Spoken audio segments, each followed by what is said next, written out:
Olá! Hoje a gente vai desvendar um dos crimes mais engenhosos e ao mesmo tempo mais prejudiciais para a sociedade: a lavagem de dinheiro. Vamos entender direitinho como a grana que vem de atividades ilegais é limpa para parecer legítima e, claro, como a lei brasileira corre atrás para rastrear e punir quem faz isso. A questão central é essa, né? Pensa comigo. Um criminoso consegue uma fortuna com alguma atividade ilegal. E aí, como é que se usa esse dinheiro todo sem chamar atenção? Tentar comprar uma mansão ou um carrão pagando com uma mala de dinheiro é basicamente pedir para ser preso. A lavagem de dinheiro é a suposta solução para esse problema. É um processo criado para quebrar a ligação entre o dinheiro e a sua origem criminosa.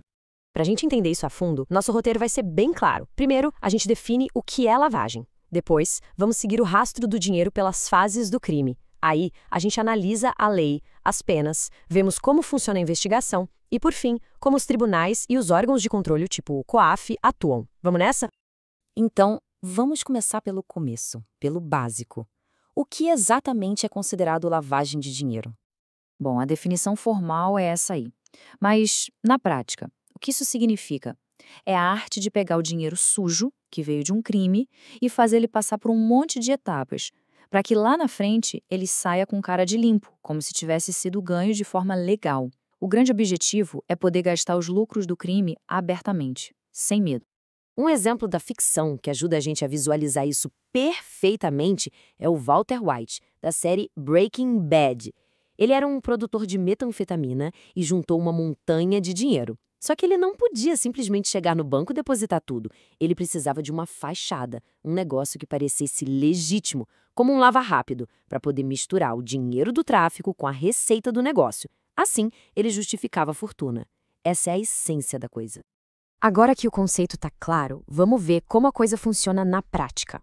Lavar dinheiro não é um ato único, sabe? É um processo, que a gente costuma dividir em 3 fases bem distintas. As 3 fases são colocação, ocultação e integração. Na primeira, o objetivo é tirar o dinheiro vivo, o cash, da mão do criminoso e injetar no sistema financeiro. Na segunda, que é mais complexa, a ideia é criar uma teia de transações tão confusa que fica quase impossível rastrear de onde veio a grana. E na terceira, o dinheiro já limpo volta para o criminoso, que agora pode usar como se fosse um empresário qualquer. Nessa primeira fase, a de colocação, tem uma tática que é super conhecida e que os órgãos de controle estão sempre de olho. Alguém já ouviu falar em smurfing? Smurfing é exatamente isso. Imagina ter que depositar R$1 milhão. Um depósito desse valor acenderia todos os alarmes do banco e do COAF na hora. Então, o que os criminosos fazem? Eles quebram essa grana toda. Contratam várias pessoas, os Smurfs, para fazer dezenas, centenas de depósitos pequenos em contas diferentes, em agências diferentes, sempre com valores baixos que não chamam atenção. Agora se liga, porque aqui está o pulo do gato. A segunda fase, a ocultação ou layering, como também é chamada, é o coração do crime. É aqui que a mágica acontece. Com o dinheiro já no sistema, ele começa a ser movimentado sem parar. São transferências para paraísos fiscais, criação de empresas de fachada, contratos de empréstimo falsos. O objetivo é criar camadas e mais camadas de transações para que a trilha de documentos, o tal do paper trail, se perca completamente. Beleza, entendemos o crime. Agora vamos para outra ponta, a resposta do Estado. Como é que a lei brasileira, mais especificamente a Lei 9.613 de 98, define e pune a lavagem de dinheiro? Um dos pontos mais importantes da nossa lei hoje é o seguinte: ela é super abrangente. Antigamente, antes de 2012, a lei tinha uma lista de crimes que podiam gerar lavagem, tipo tráfico, corrupção. Hoje, não mais. Qualquer infração penal, por menor que seja, até mesmo uma contravenção como o jogo do bicho, pode ser origem do dinheiro sujo e, portanto, o crime que antecede a lavagem. Isso deu um poder de alcance para a lei que é gigantesco. E a punição é pesada, viu? A conduta principal, que é ocultar ou dissimular a origem do dinheiro, tem uma pena base de 3 a 10 anos de reclusão, mais multa. E essa pena ainda pode aumentar de 1/3 a 2/3 se o crime for feito várias vezes ou por uma organização criminosa. E tem uma novidade importante: se a lavagem usar ativos virtuais como criptomoedas, a pena também é maior. Isso mostra que a lei está tentando correr atrás da tecnologia, né? Por outro lado, a lei também tem seus incentivos para quem coopera. A colaboração premiada é uma ferramenta muito forte. Quem decide colaborar com a investigação ajudando a achar outros culpados ou a recuperar os bens, pode ter benefícios enormes. E vai desde uma bela redução de pena até, em casos bem específicos, o perdão judicial, que simplesmente apaga a punição. Sabendo da lei, a pergunta é: como é que as autoridades investigam um crime que foi feito justamente para não deixar rastros? Vamos ver agora as ferramentas e o que é preciso para levar um caso de lavragem para a justiça. Olha, tem um conceito jurídico aqui que é fundamental, chamado justa causa duplicada. O que é isso? Para o Ministério Público poder denunciar alguém por lavagem, não basta ter indícios do ato de lavar o dinheiro. É preciso também apresentar indícios de que existiu um crime antes, que gerou aquele dinheiro. Não precisa provar quem cometeu o primeiro crime, mas precisa mostrar que ele aconteceu. É uma dupla camada de provas só para começar o processo.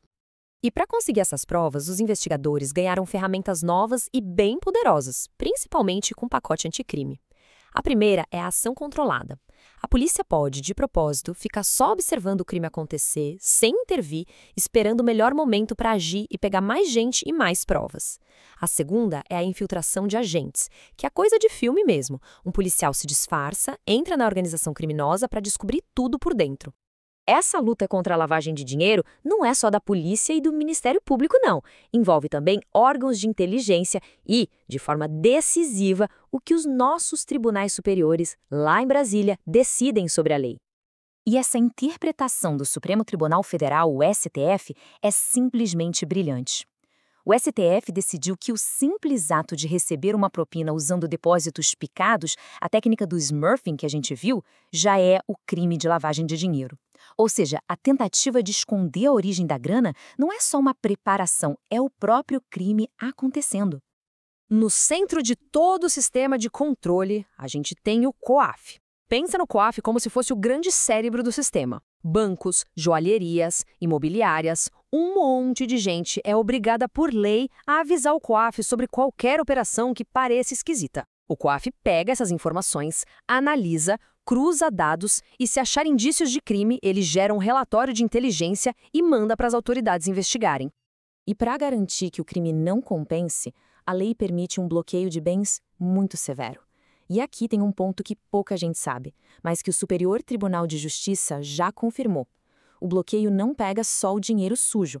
Ele pode atingir bens lícitos que a pessoa já tinha antes do crime e pode até alcançar bens de familiares se ficar provado que rolou uma mistura de patrimônio para esconder os valores. A ideia é garantir a reparação total do prejuízo. Ufa! Vimos bastante coisa, né? O que é lavagem, suas fases, a lei, a investigação, o combate. Agora, para fechar, vamos conectar todos esses pontos numa síntese final. Então, os pontos essenciais para a gente guardar são: a lavagem é um processo de 3 fases e a ocultação é a mais crítica de todas. Hoje, qualquer crime ou contravenção pode ser o ponto de partida para a lavagem. A pena é dura e fica pior com fatores como a repetição do crime ou o uso de criptomoedas.